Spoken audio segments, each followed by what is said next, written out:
Okay, good morning, everyone, or good day, wherever you may be. Welcome to our visiting professor lecture. This is actually the first of this series, So this is still sponsored by the Department of Economics at the Ateneo de Manila University and the Ateneo Center for Economic Research and Development. Before we start, let me just remind you of the house rules if you have not seen it in the video presented earlier. We will let the speaker finish his presentation first before we entertain questions. Zoom participants, kindly stay muted and stop sharing your video during the duration of the presentation. During the Q&A, you may show yourself and virtually raise your hand and wait to be acknowledged, and then you may show yourself when asking your questions. In the middle of the presentation, you may also type your questions in the chat box. Participants on Facebook, please post your question in the comment sections and we will prioritize asking the questions with the most number of likes. Okay, let me now introduce our speaker. Our speaker this morning is Dr. Manuel Montes. He is a visiting professor at the Department of Economics, School of Social Sciences here at Ateneo. He is a senior advisor of the Society for International Development. He was previously permanent observer to the UN and senior advisor on finance and development at the South Center, chief of the Development Strategies Branch at the United Nations Department of Economics and Social Affairs, UNDP Regional Program Coordinator, Asia Pacific Trade and Investment Initiative in Colombo, Sri Lanka. He was also Program Officer for International Economic Policy at the Ford Foundation in New York, Coordinator for Economic Studies at the East West Center in Honolulu, and Associate Professor of Economics at the University of the Philippines. In the UN, he also served as the Secretary of the UN Committee of Experts for Cooperation in International Tax Matters. He was a founding member of the Independent Commission to Reform International Corporate Taxation. He obtained his AB Economics, of course, here at Ateneo de Manila University, and PhD in Economics at Stanford University. This morning, he will be presenting his study on developing country fiscal challenges in the digital economy. Dr. Montes, the virtual screen is yours.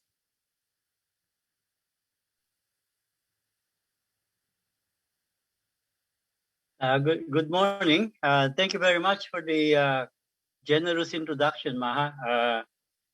I'm very honored at the opportunity to present as a visiting professor lecture at the Ateneo.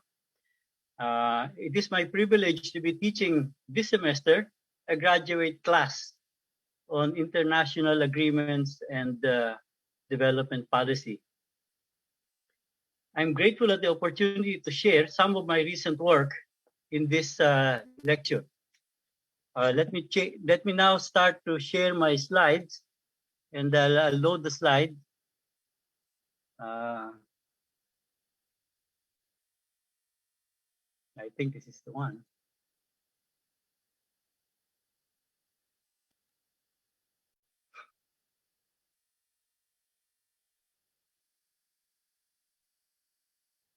Okay, can you see my slide now? Yes, you can see it. Okay. All right. So let me start with the next slide. Yeah, go ahead, Maha. What is it? Please change it to slideshow mode. It went back. Yeah, I put it in the slideshow mode. Here we go. Okay. All right. So these are the main headings of this presentation. We'll talk about how the digital technology undermines fiscal revenues in developing countries. And then we will discuss how global approaches to and concepts in allocating taxing rights among countries enable these revenue losses on corporate taxes. And we will talk about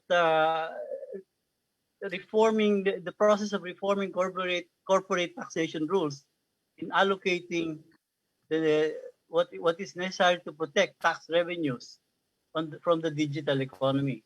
So one underlying question that we're asking is, can tax standards for the digital economy be rebalanced without changes in the basic approaches to taxing international companies? So I can tell you the answer. The answer is no. So basically, the argument will be, we will talk about the problems that come out of the digital economy taxation, and then we will say that rebalancing the ability of developing countries to, will make arguments to tax digital companies will also require reforming the way international companies are taxed internationally. Uh, so here are the usual disclaimers in the beginning. Uh, First of all, I'm sorry I have to look at my notes, right? I want to make sure I stay on time. Otherwise, I will wander and start talking about many things. An economist would say that good economics are only are applicable both to developed countries and also to developing countries. This lecture will apply mainly to developing countries. Perhaps the same kinds of economics apply, but the underlying assumptions on which the economics applied is different. According to OECD countries, to fulfill basic government responsibilities and commitments to the Sustainable Development Goals, developing countries should have at least a government expenditure to GDP ratio of 15%, which means in the end, right, a tax to GDP ratio of 15% to avoid spiraling public debt. As capital needy countries, developing countries are more obsessed with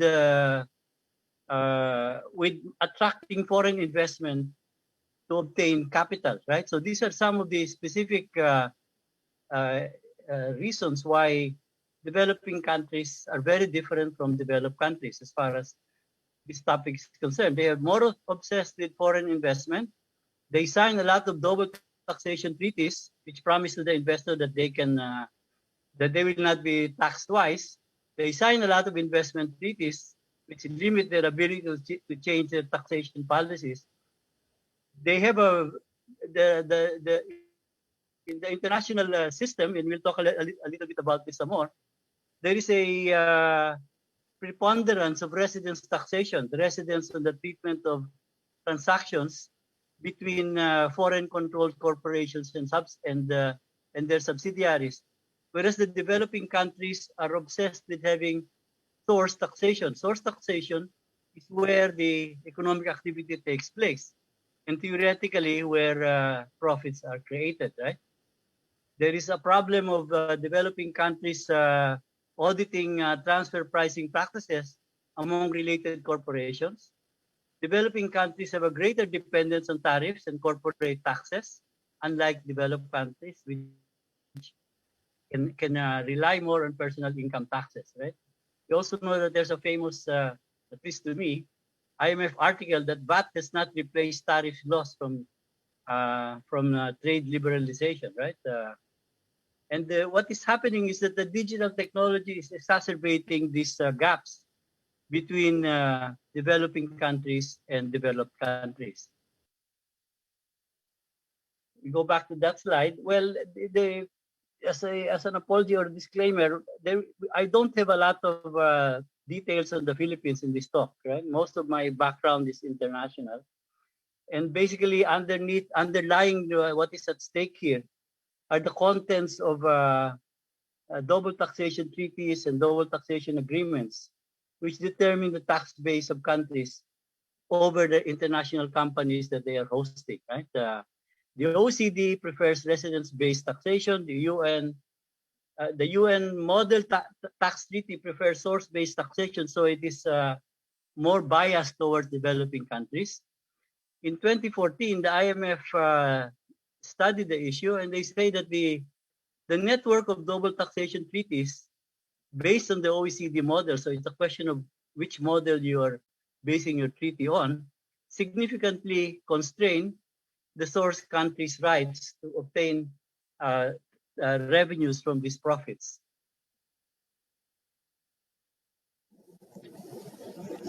The content of the presentation is a summary of ideas and analysis from 3 papers I have participated in writing, shown on this slide. These papers deal with 2 areas of concern. The first is about the rules on the taxation of international corporations, meaning companies that operate in two or more tax jurisdictions.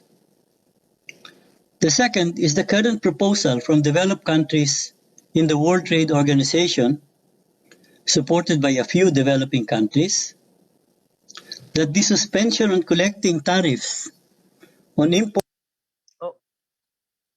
of goods that are electronically transmitted in place since 1998 be made permanent. For example, one could send an update of the Windows 10 operating system on a CD-ROM. Perhaps half of the audience here do not know what a CD-ROM is. Or it could be transmitted through the internet remotely. If transmitted physically, importing countries can impose tariffs. Under the moratorium, all the WTO member countries are prohibited from imposing and collecting tariffs if these are imported electronically. This also applies to imports of foreign movies, which can be either imported through customs on reels or tape, or streamed into the country. The second paper in the list is ongoing work, which seeks to discuss and identify the tariff losses from a permanent moratorium and support developing country efforts to resist the decision to make the tariff moratorium permanent in the World Trade Organization.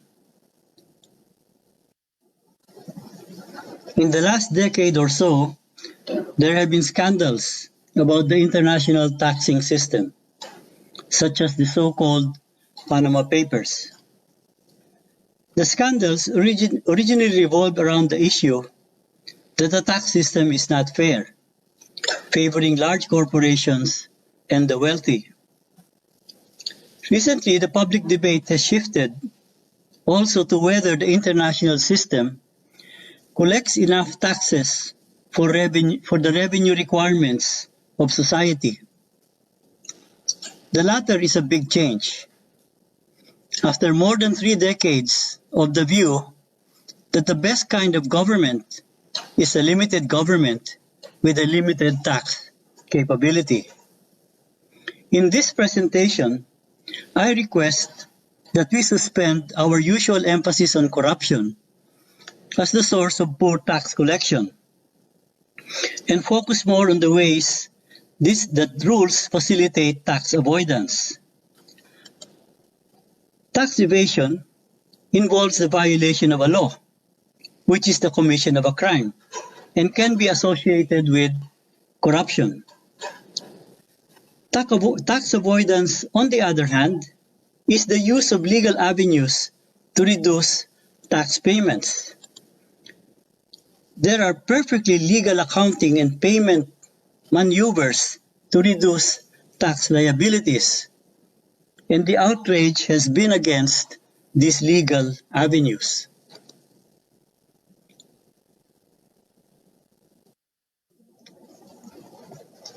Since 1980, the global community has been engaging in a race to the bottom, as depicted in the graph, a race towards lower statutory corporate tax rates. Statutory rates are the rates that are shown in the law. The race to the bottom could even be faster because beyond statutory rates, there are also special exemptions, tax holidays, and investment incentives to favored sectors and companies. Warren Buffett has famously said that the effective tax rate he pays on his income because of the tax rate, the statutory tax rate, and the incentives that he has access to is lower than that paid by his secretary. For individuals, the problem is evasion, a crime. because hiding taxable income is normally defined as a crime in most countries. For corporations, while these corporations have been known to commit also illegal acts, most of the loss in the tax base is through legal channels. These two groups interact because internationally, individuals use the same channels made legal and with enforceable property rights by international rules for the use of international corporations. One estimate of these tax losses is about US dollars 427 billion a year. The bottom part of the slide seeks to compare lost revenues against health budgets. If public health requires public spending, the calculations show what would be lost under the current structure of public health spending. Of course, in the US, you could get into a debate about whether public health cannot be fully funded from private spending.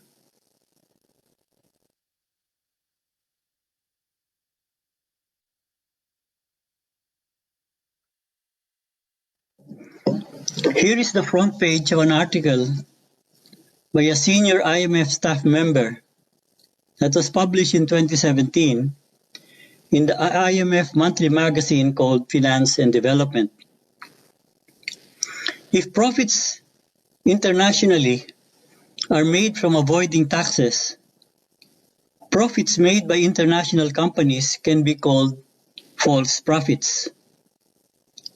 Profits are supposed to come from increasing production and upgraded efficiency in operations. This can be called profit-seeking behavior. The article makes the argument that significant profits come from tax avoidance, the ability to use legal rules to create profit. It is a different kind of business model. We often call it rent-seeking behavior. The US is the home or the residence of the world's largest international companies. It is also the most influential player in setting international tax rules. However, recent developments appear to have allowed powerful US politicians to express views other than what the US has been expressing for about 3 decades. This slide shows US President Biden advocating closing tax avoidance loopholes, and at the bottom, Treasury Secretary Janet Yellen proposing a minimum tax rate on multinational companies. If the US does these things unilaterally, it will have a large impact on other countries and on their tax bases. Profits that any country does not tax becomes part of the tax base of other countries. If the US succeeds in imposing its taxes on these kinds of profits, the tax bases of other countries will also shrink.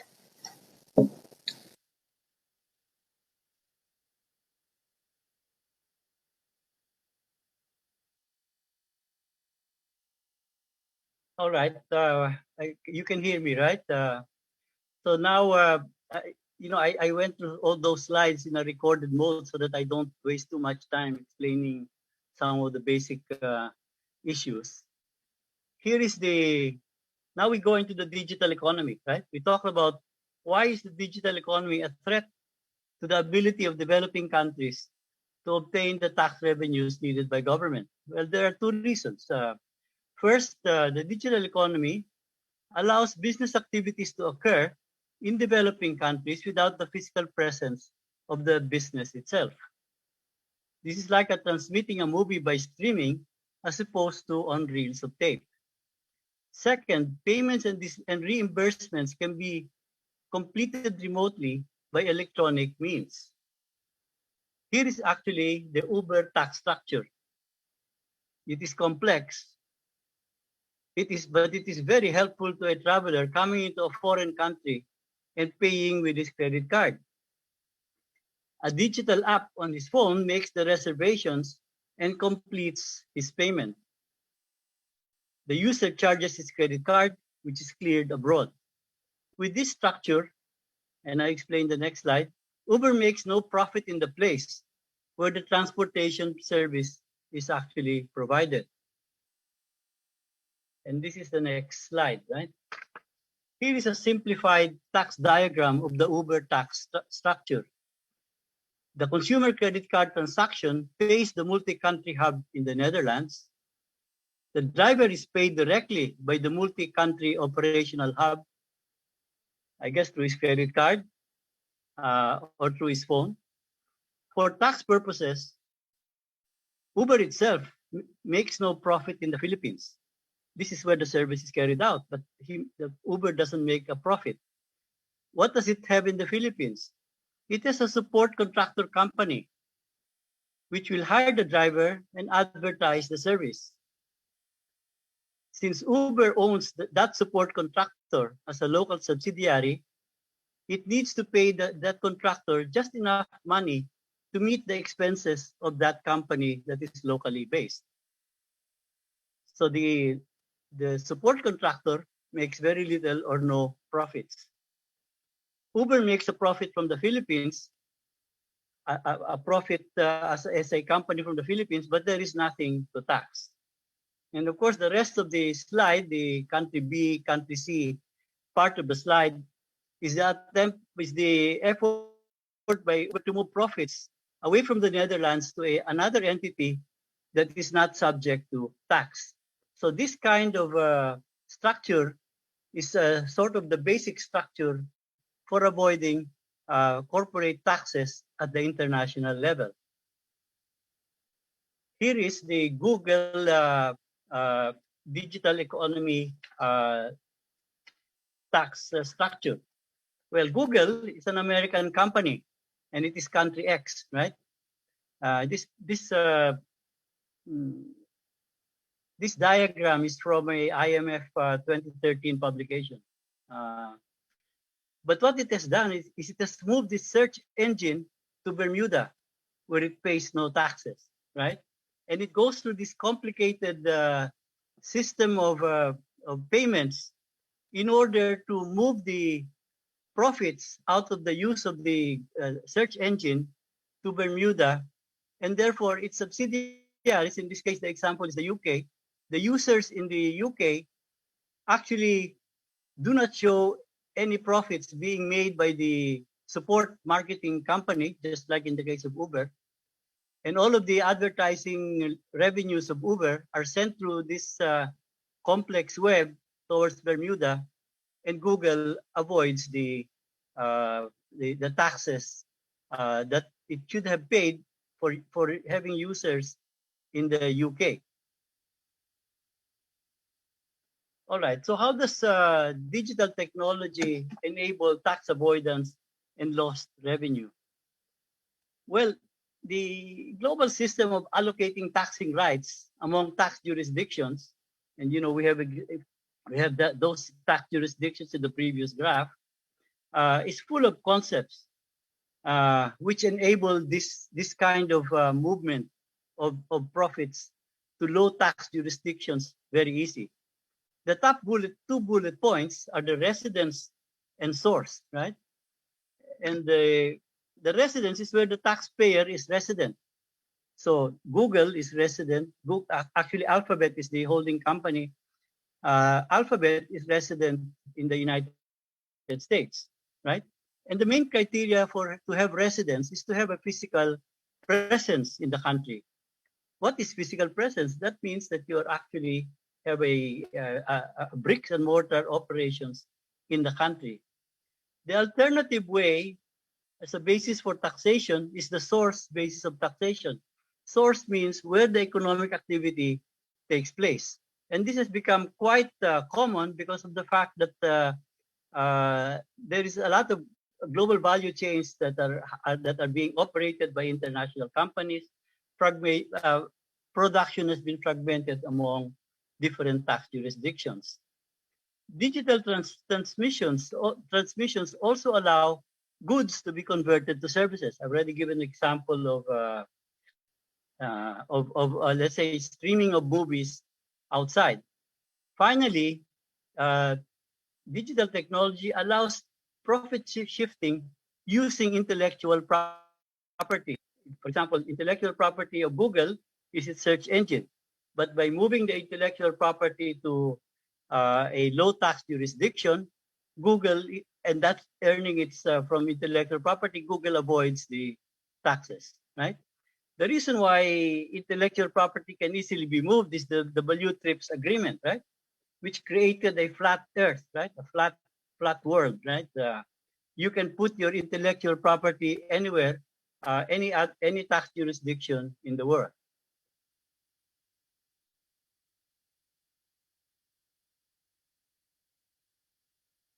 Okay, there's an economics thing here. What is the economics of patent boxes? Patent boxes.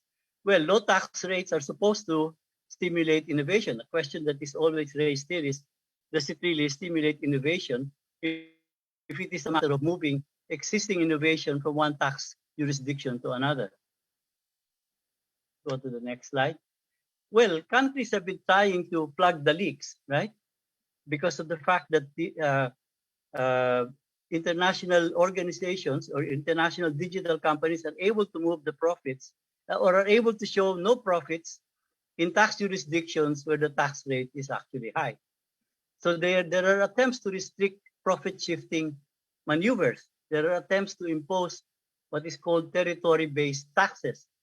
Uh, there are destination-based taxes, based on the location of the final consumers. It's like converting a consumption tax into a tax on profits.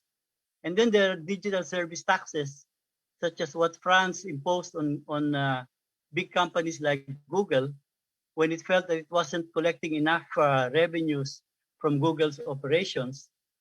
And then there are attempts, let's say, by the UN Tax Committee to define automated digital services taxes, which allows a country to collect taxes from digital services that are consumed in the country. Just to give a quick example, right? In 2017, the Trump administration passed what was called the U.S. Tax Cuts and Jobs Act, the end of 2017 in December. And there are three features of this act that are really based on trying to claw back some of the ways in which uh, profits are being transferred from jurisdiction to jurisdiction in order to provide the United States with with improved tax income from these companies. So, for example, tax on related party imports. A company that is based in the U.S. can reduce its tax liability by importing something from a company that it operates outside at a high price, right? And therefore it can reduce the profits it's showing in the US.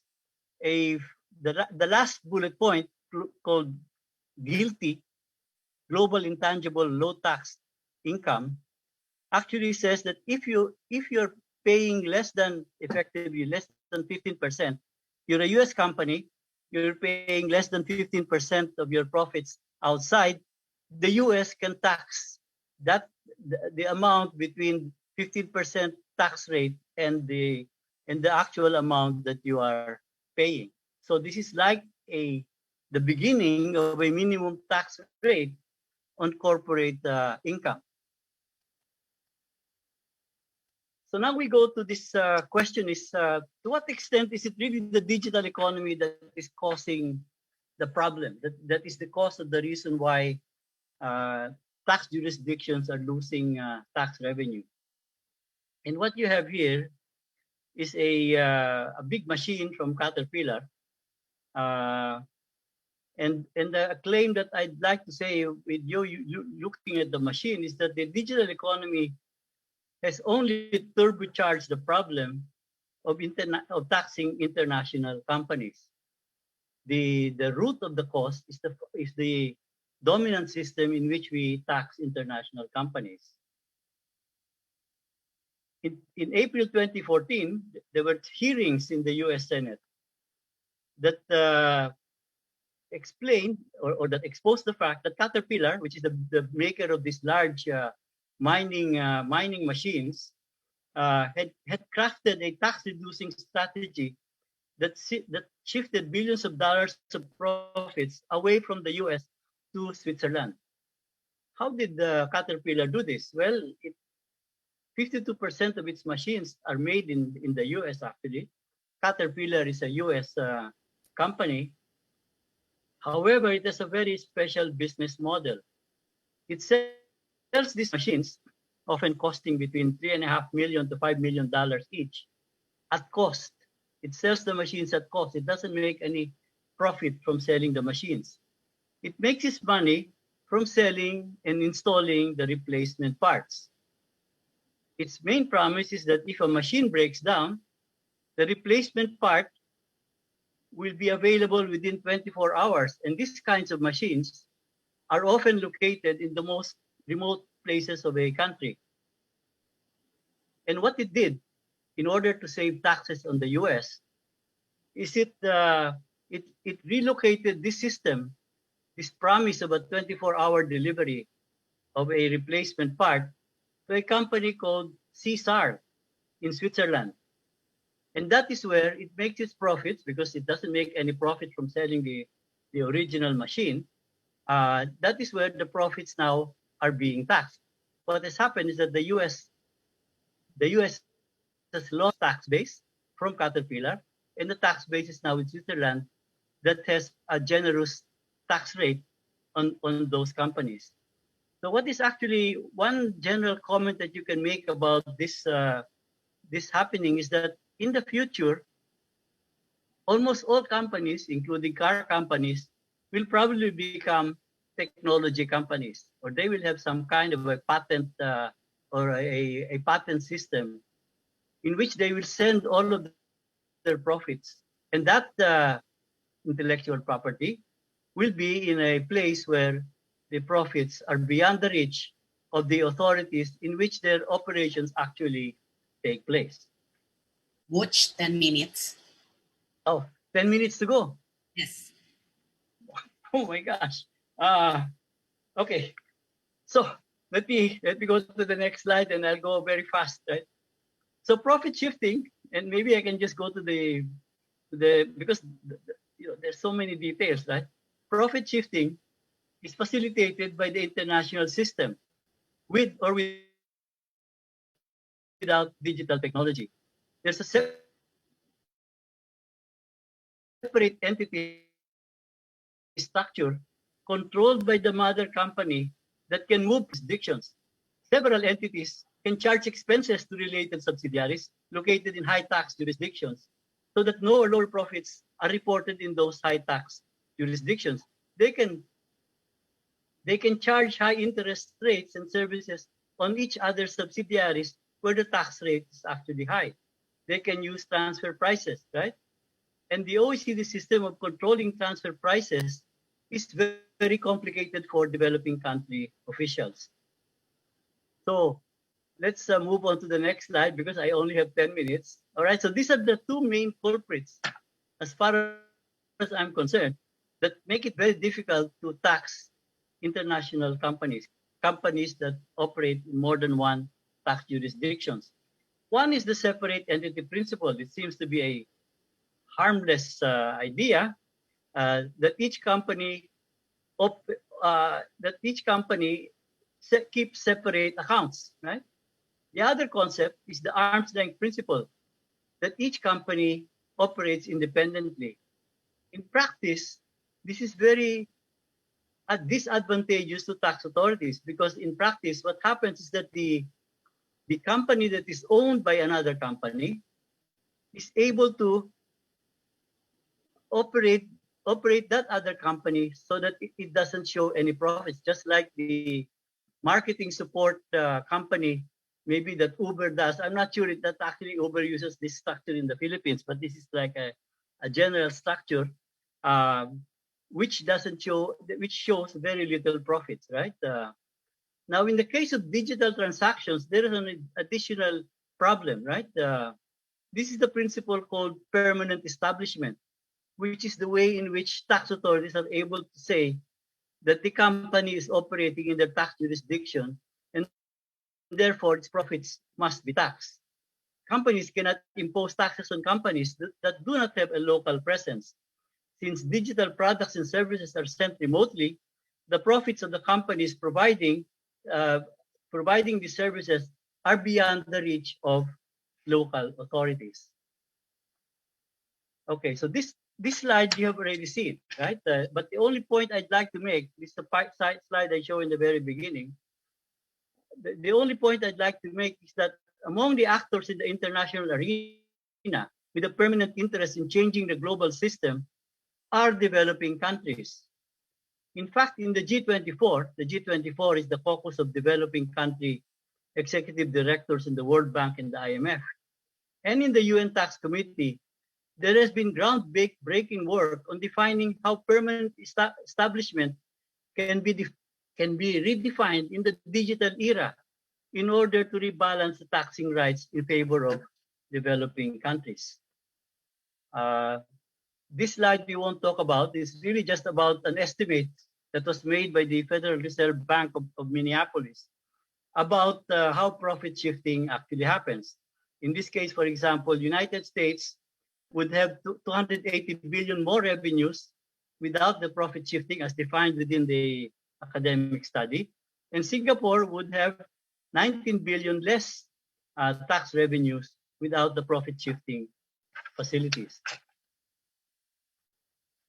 Okay, so here is the proposed solution. I have to get to this, otherwise there is nothing to discuss, right? Well, one proposal is to tax international corporations as single entities. Actually, this is a list of solutions, proposed solutions, according to their comprehensiveness. There are more solutions that are not in this slide, and we will not be able to explain each of them in detail. These solutions usually start in proposals from academics, and then they make their way into the political maze, right? The more the comprehensive solution, the more difficult it is to achieve political diplomatic agreement needed by the international community to decide, even just to decide to begin the process of designing their implementation. So the most comprehensive system is taxing international corporations as single entities. How does this work? Well, each country can still decide whether or not they will tax the profits and at what rate.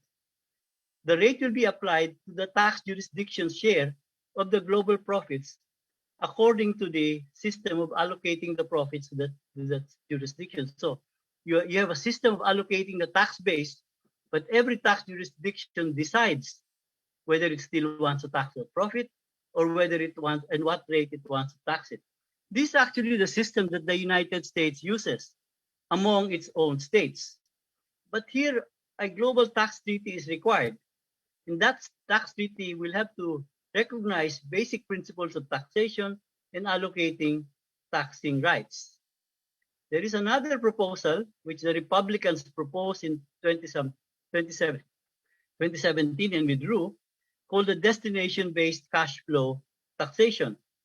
Well, DBCFT, destination-based cash flow taxation, can be implemented unilaterally and applied only on corporations in the territory of the tax jurisdiction. It is basically a domestic consumption tax based on final destination, and it excludes any goods or services that are produced domestically but consumed elsewhere. So it excludes exports, right? The calculations on this shows that it benefits the US enormously, but studies have also shown that other countries, including Europe, would be highly disadvantaged. And then on this plugging leaks, right? There are tweaks and specific innovations, mainly by developing countries. Let me just talk about the Brazil method of allowing deductions for royalties from external sources. It requires that the company charging the royalties can show actual activities doing research, right? Because so, for example, the Bermuda subsidiary of Google probably does not do any research on search engines. These and other innovations are collected in a volume published by the South Center in 2017, which I edited. The road to reform will be long, and the resistance is very strong from developed countries who stand to lose tax bases, and from international and national chambers of commerce who stand to pay more taxes. Now, the last two slides are just uh, things that I have listed down for possible research questions, right? The one is this question that I have put in the previous slide. Capital is, we know, is more mobile than labor. Should capital be taxed at all? Assuming that the taxation of capital is a desirable. If you think that taxing capital is desirable, should it be? How should it be taxed? Now, in economics, we know that there's a long-running debate about whether corporate taxes should even be imposed, because the corporations need only to pass through the profits to the consumers. And should we instead tax the owners of the corporation, right?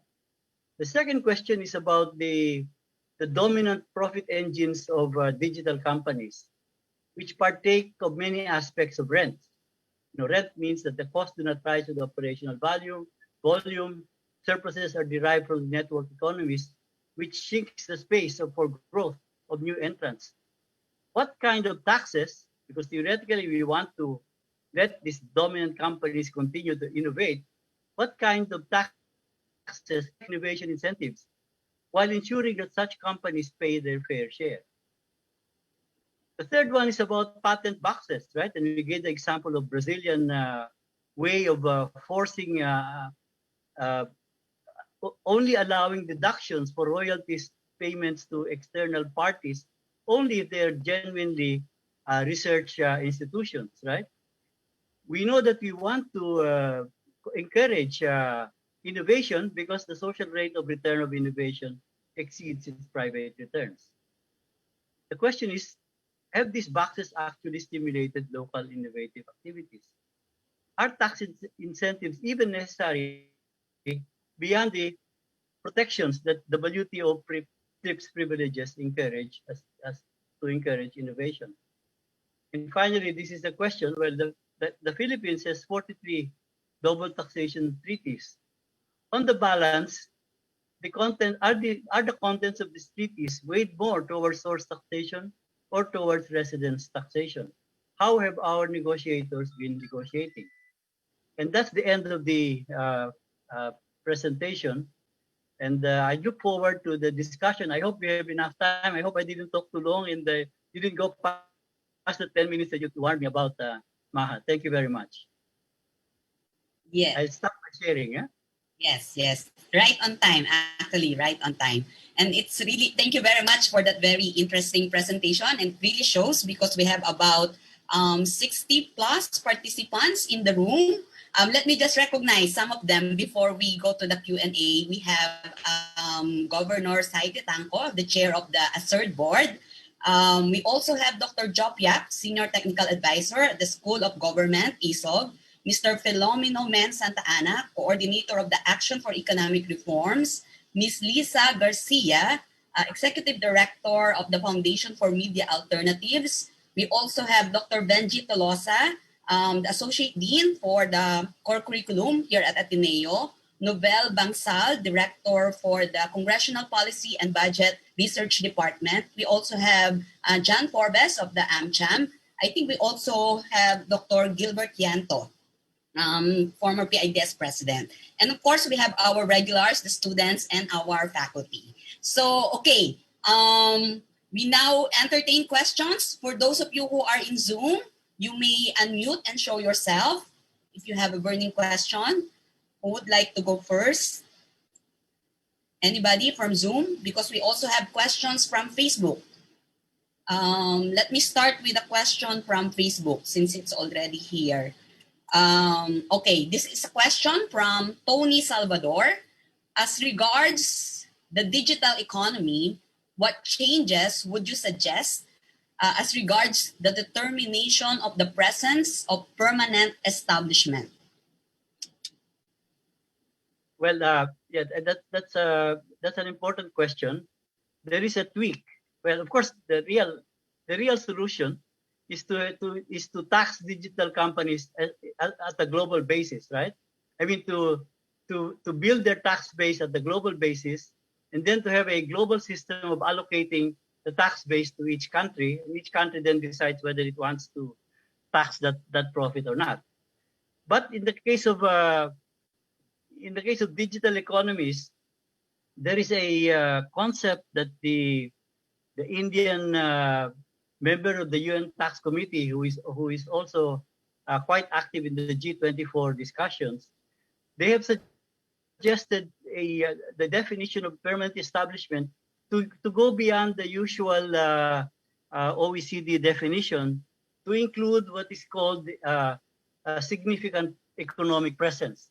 And this includes, for example, the number of users, right? The number of users of, let's say, Facebook. Facebook makes money out of so the number of users, the number of tweets that actually happen. So that can be part of a tax base, right? So if you can associate that volume of activity, you can then say we will impose a tax rate on you based on this volume of activity, because the proportion of your users in our country compared to your proportion of your users in the world is so much, right? That's the kind of it's very rough calculation. It can be more finer, but that's how you would do it. Unfortunately, this is not legal under OECD standards, right?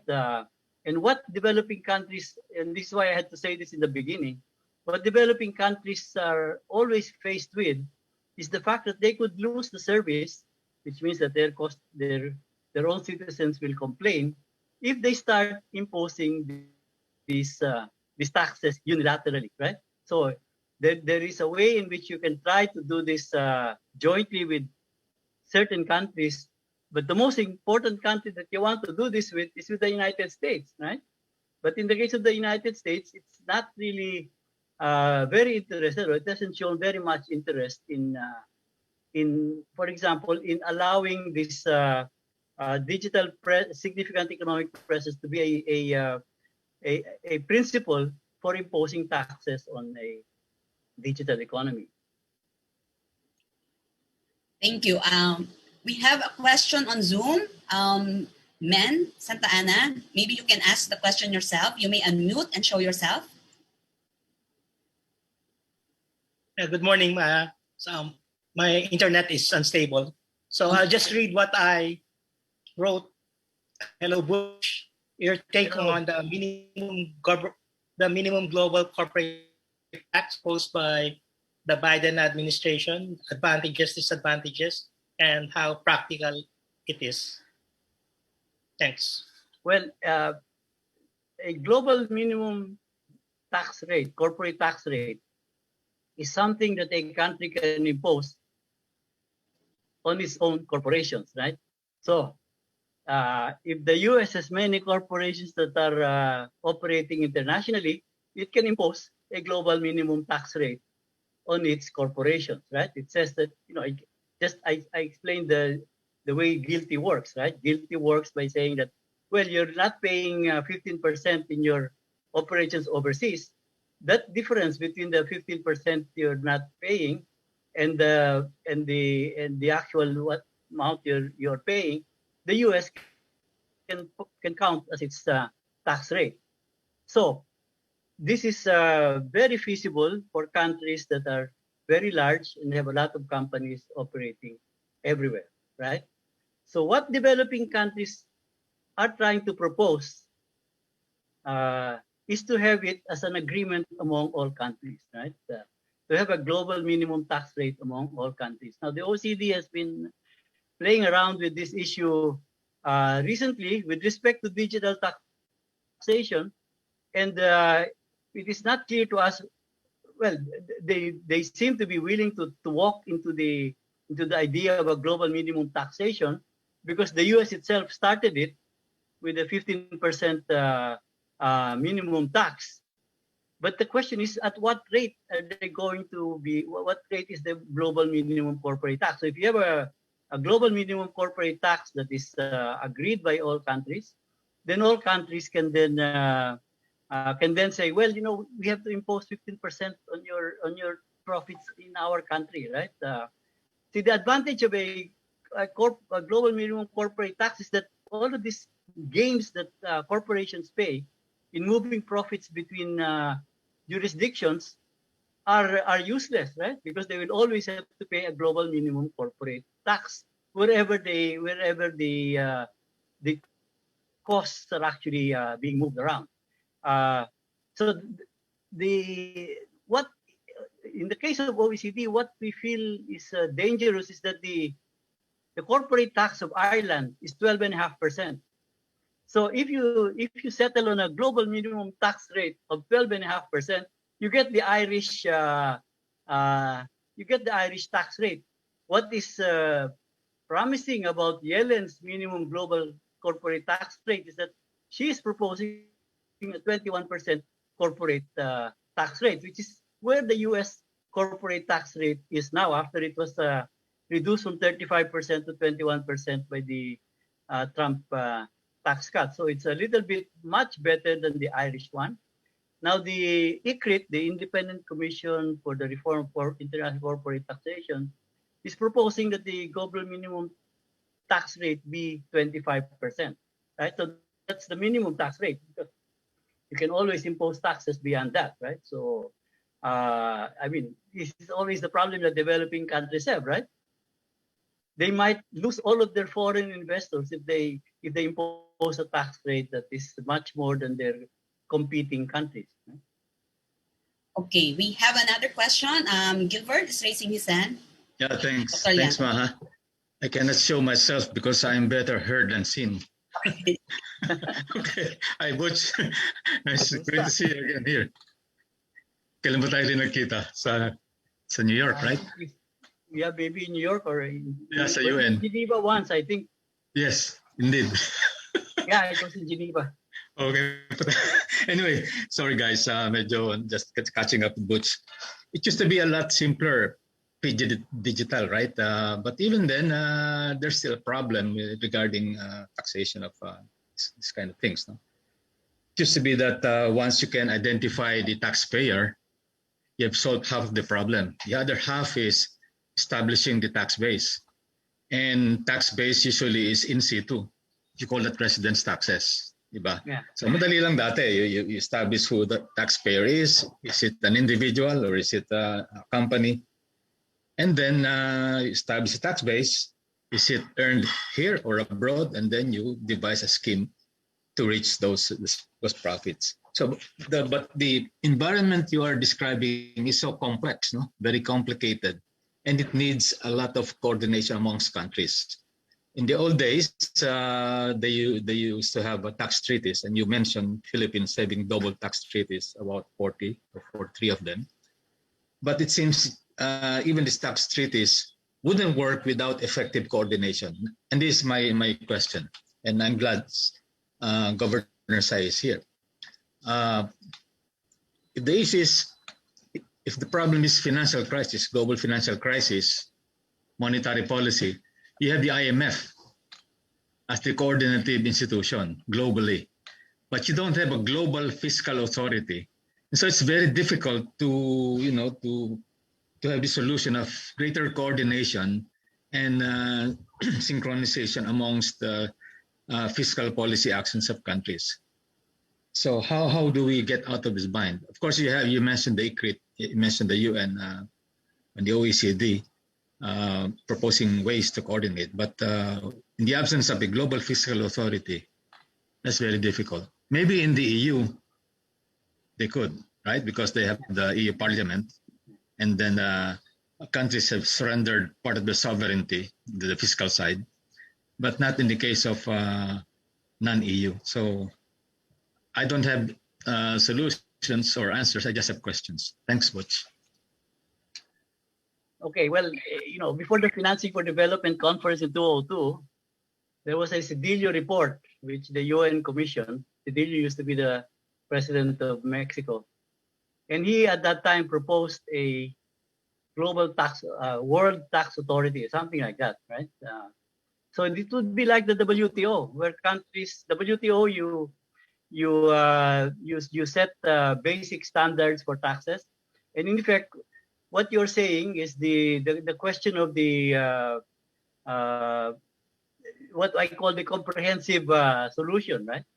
Have a comprehensive solution where everything is negotiated among countries that are sovereign, because every country has a sovereign right to impose taxes. But then its taxes have an impact on the tax basis of the other countries, its tax rates, its system of collecting taxes has impact on the other tax on other tax jurisdictions. So this is the comprehensive approach. What in my list, there are some approaches that are not comprehensive, and this is the question that that is actually intriguing because, well, first of all, as economists, we choose the comprehensive. We prefer the comprehensive solution, right? Let there be a international tax authority. But if that's not going to happen, the question is, to what extent is it possible for countries to do either unilateral actions on its own, or do it jointly with a few people?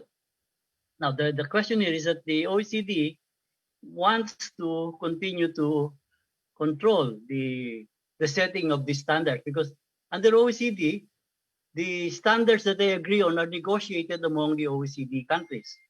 The developing countries are invited to listen and to make suggestions, but the decisions, as far as the Secretariat of the OECD is concerned, because they're employees of the OECD countries, are based on what the OECD countries propose.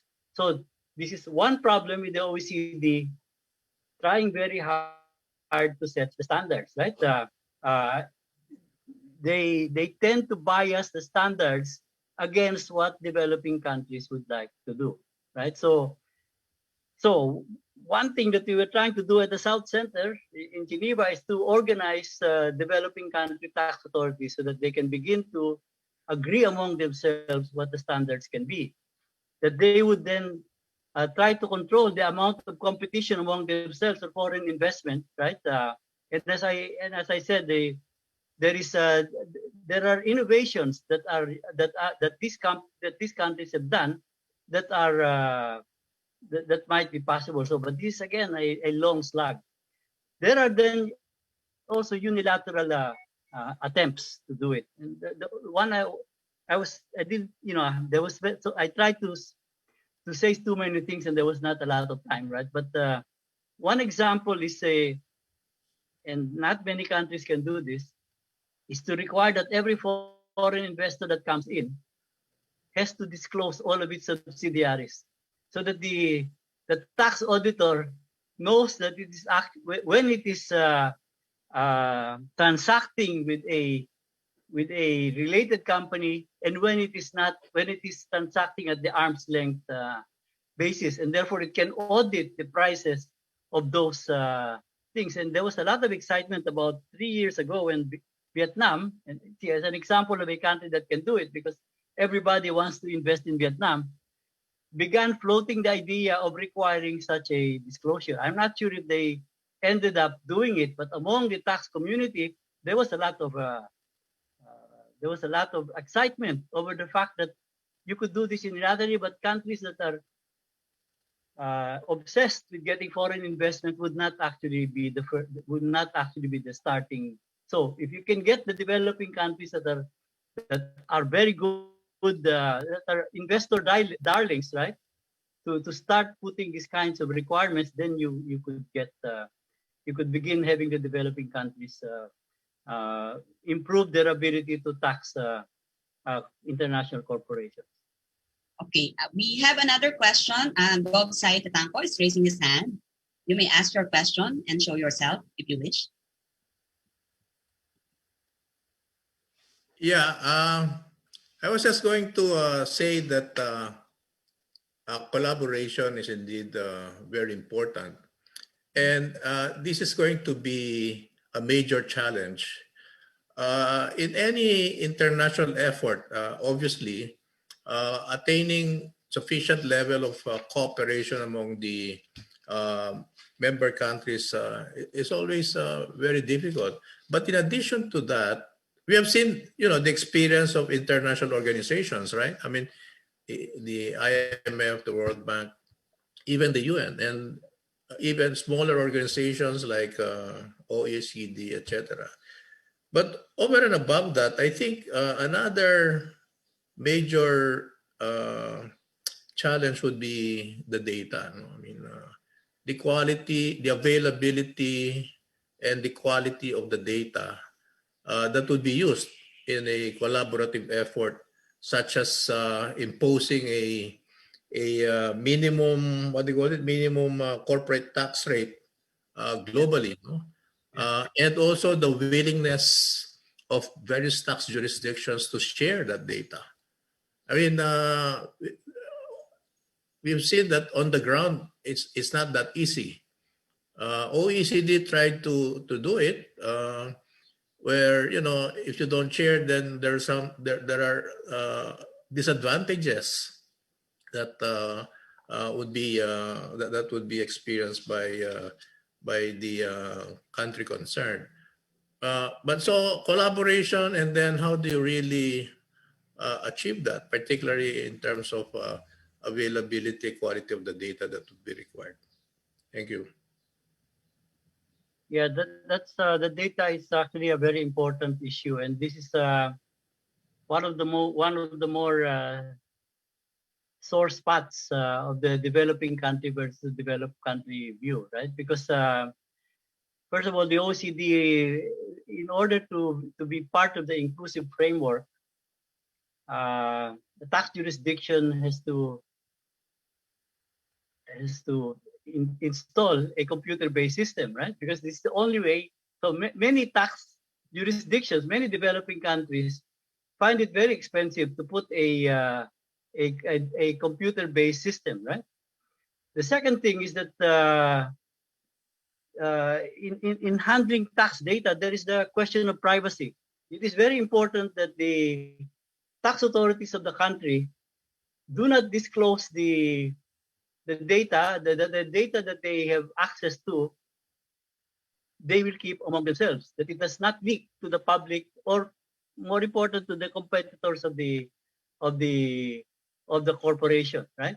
So the OECD has been trying to introduce standards on this kind of data sharing, but it's been very difficult for developing countries to come up to the required standard. So one thing that is actually, I mean, one of the workarounds, right? It's not a complete workaround, is that developing countries have actually tried different ways of auditing, for example, transfer pricing transactions among corporations. Because what happens is that right now the burden of proof is on the tax auditor, it's on the government that's auditing the transaction. But there are two methods that have been introduced by developing countries, which the OECD does not completely accept, called the Brazilian fixed margin method and the Argentinian sixth method. These are simpler ways to check whether the price of a transaction is conforming to the international price, right? That means it allows the tax authorities to have the data to audit the transaction. the OECD standard is that it has to be a comparable. The data has to be comparable to the same kind. And there are many things in digital economy that are not comparable, right? What is the cost of per use of the iOS, right? The operating system of Apple, right? So, and many developing countries do not have those kinds of transactions. So simplifying so one of the points that is always made here with respect to sharing data, simplifying the ways in which one carries out these audits and putting the burden on disclosing the data on the taxpayer is one way, as long as the taxpayer can also guarantee that the data that is disclosed is private, right? So that's a problem, but in effect, it's something that developing countries can actually work and the part of the issue is that the OECD is insisting that its standards should be followed. This makes a lot of money for international accounting companies. As I said, we were trying to organize tax authorities, right? To have their own, and they're there. They have a network. When a mining company, for example, is audited based on non-OECD principles, right? For example, using the six methods of Argentina, what does the mining company do? Let's say it's an international mining company. It complains to the finance minister. It complains to the economics minister. It actually, many of them are big enough, they can complain to the president and say that your tax authorities, of course, we keep on talking about corruption of the tax authorities, but then this is not corruption, right? They say that the mining company then claims your tax authorities are not following the gold standard, right? And the gold standard is what? The gold standard is the OECD gold standard, where you actually need a lot of data in order to question the pricing of the transactions between corporations. So there is in effect, this is a thing that what I'm saying is that the developing countries have to figure out a way to do their own thing without needing to come up to the standards that the OECD actually requires. Okay, we have another question from John Forbes. You may show yourself and ask your question, please.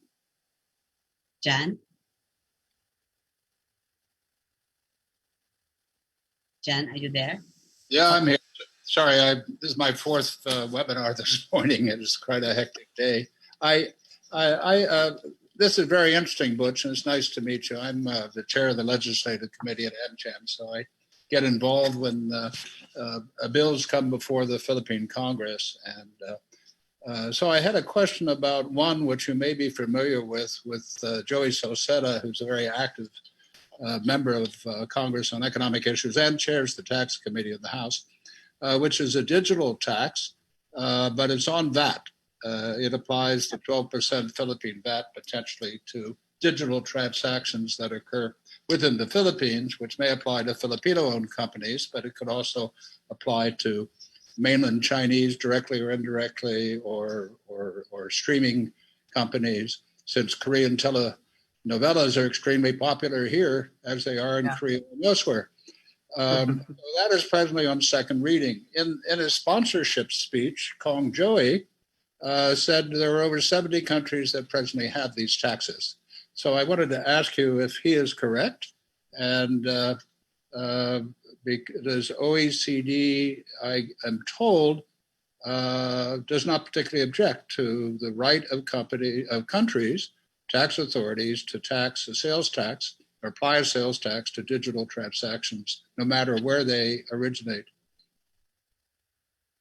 Yes, that's actually true. That the VAT style taxation, right, and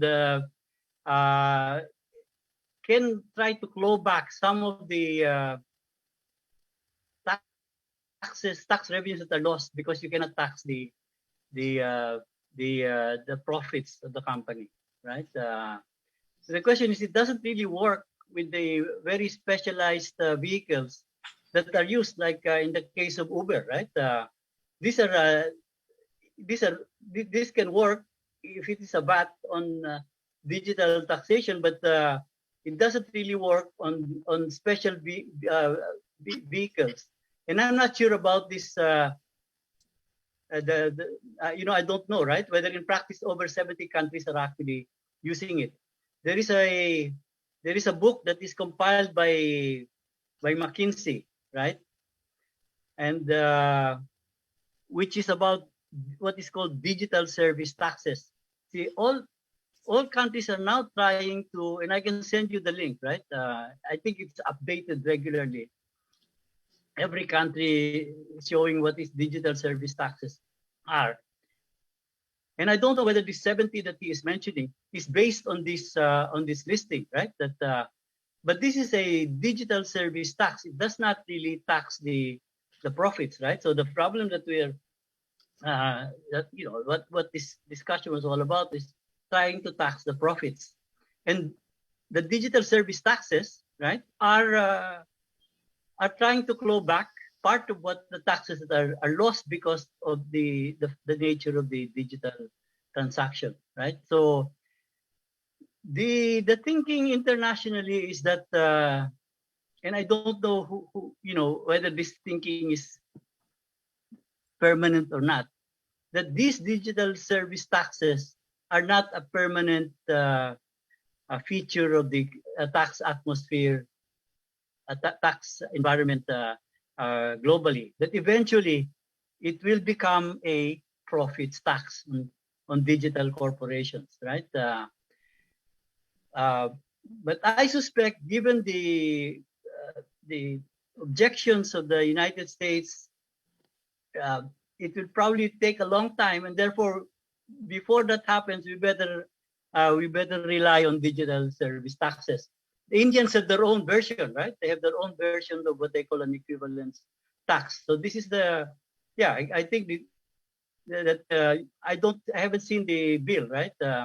So there must be a bill, and if you don't mind, if you could share it with me, I can check whether it's really a digital service tax. Yeah. Well, good. I can do that. Are you a brother of Vaughn by any chance? Yes, he is my brother. I'll send it through your brother. And yeah, send it through him. All right. Now, well, actually, a follow-on question, if I can, from the indulge with the moderator, can I ask a quick follow-on? Yes. Okay. Yeah. Maha. Okay. Greetings. Hello. I'm wondering how the Chinese have, of course, jumped all over technology as quickly as they could, and they're large, if not larger, than some of the American giants. Didi and Lazada, Tencent, Mint. We have here. I could go on and on. TikTok. What are their attitudes? I mean, how can they still call themselves a developing country when they're in the lead on 5G? I'm wondering what you hear when you sit in Geneva or Paris with WTO and OECD in discussions. How do the Chinese take it? Because they're behaving in the South China Sea, the West Philippine Sea right now as if they own it. They're not listening to anybody there. Again, can I answer this? I don't, I mean, this is a little bit out of this topic, right? But I guess you're asking for what I think. But the question is, the developed countries, the United States, has been trying very hard to redefine what is a developing country in the WTO, right? So they actually put out a proposal that is being discussed in the WTO about who can still, because in the WTO it's self-designation, right? Who can still designate themselves as a developing country, because there are special privileges, special, not a privilege, but special accommodations for developing countries, right? And of course, this is really directed at China, but there are also other countries like let's say one of the 5 criteria the U.S. is suggesting is whether you are a member of the OECD, right? China is a member of the OECD. I mean, not China, but Chile is a member of the OECD. Colombia is becoming a member of OECD, but it's still a developing country. So this is the thing is that even just on a per capita basis, right? Roughly, China's GDP is the same as the United States, right? But there are 3 times more Chinese than the United States. So even on a per capita basis, if they're you know, it is very hard to make the argument that China is not a developing country anymore. And also, even in terms of the capabilities of this Didi and Tencent and Alibaba, these are very much advanced compared to the US. But even now, what is happening is that they have grown so much that they are actually beginning to be subject to regulation, right? I have a paper on this that is now being subject to copy editing on how the digital companies in China grew, right? But now it is quite important for the Chinese to begin to integrate the digital fintech, right? Fintech companies into their financial system. Otherwise, it represents a systemic vulnerability for China, for China's financial system. So the question is, what do you do if you're the Philippines, right? It's a very actually I find it very interesting that China's digital economy grew very fast. I remember there are now formal economics models that try to show the internal advantages of the of fintech companies, right? Because they can actually watch and this is in the paper, they can actually watch the customers buying and selling. So they know the credit rating of the company on an automatic basis. I would compare it to the Sogo Social. The Sogo Socials were the Chinese or Japanese trading companies. They were actually lending to the companies, but they also knew the products of those companies and what they were, to what extent they were sure they can collect. So there are internal economies in the fintech technology but the problem is that now they represent a threat, right, to the systemic stability of the Chinese financial system. Okay, let me ask one last question. This is from Facebook. Yeah. This was posted early on. From Tony Salvador again. Instead of an extension of the moratorium on tariffs at the WTO, would it be better if taxation of e-com and the digital economy be discussed entirely at the UN level? It would seem that discussion of tariffs on e-com at the WTO is tantamount to a carve out of an important aspect of taxation of e-com. Your opinion on this? Yeah, well, Tony is a real expert in these tax issues, right? But what is the moratorium? It's a moratorium that says if a product is transmitted electronically, you cannot impose taxes on it, right? And some countries, such as India and South Africa, have accused the proponents of making it permanent as a matter of reverse special differential treatment. Because what has happened here is that this particular set of goods, right, which are defined by tariff lines inside the WTO, as long as they are electronically transmitted, you cannot impose a tariff. But which countries are benefited from this, are advantaged by this? Well, the countries that are advantaged are the developed countries, where almost all of these products are actually produced. The developing countries might actually want to begin to produce them, but if they can produce them, of course, they can still export them at at zero tariffs to the other countries. I don't know what my position is with respect to Tony's proposal about moving these tariffs to the UN. But the general principle that he's saying that there are no overall principles on allocating taxing rights among countries is a problem that the UN should actually be doing, not the WTO, right? Because the WTO is supposed to be, I mean, it's doing all kinds of things that it's really not supposed to be doing, including enforcing intellectual property rights, right? If you were to believe, it's enforcing it. Then it is also now it is it has invaded into the question of allocating taxing rights, right? So what we are suggesting is that the moratorium not be made permanent, right? Otherwise, it is a permanent feature of an allocation of a taxing right, right? And we are trying to reassure developed countries that if you remove the moratorium, it's not as if developing countries are going to impose tariffs on all electronically transmitted goods, right? So it is just that all of a sudden, why do you have this special exemption for the kinds of goods that are produced in developed countries, right? It is a unprecedented privilege, right? An exorbitant privilege for developed countries at this time under the WTO rules. Okay, very interesting exchange, but I'm afraid we have to cut it.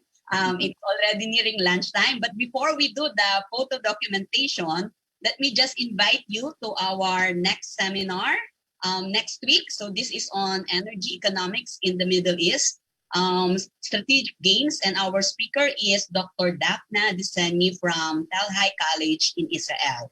And you will find all the handouts, including today's handouts, in our website if you are interested to get a copy. So at this point,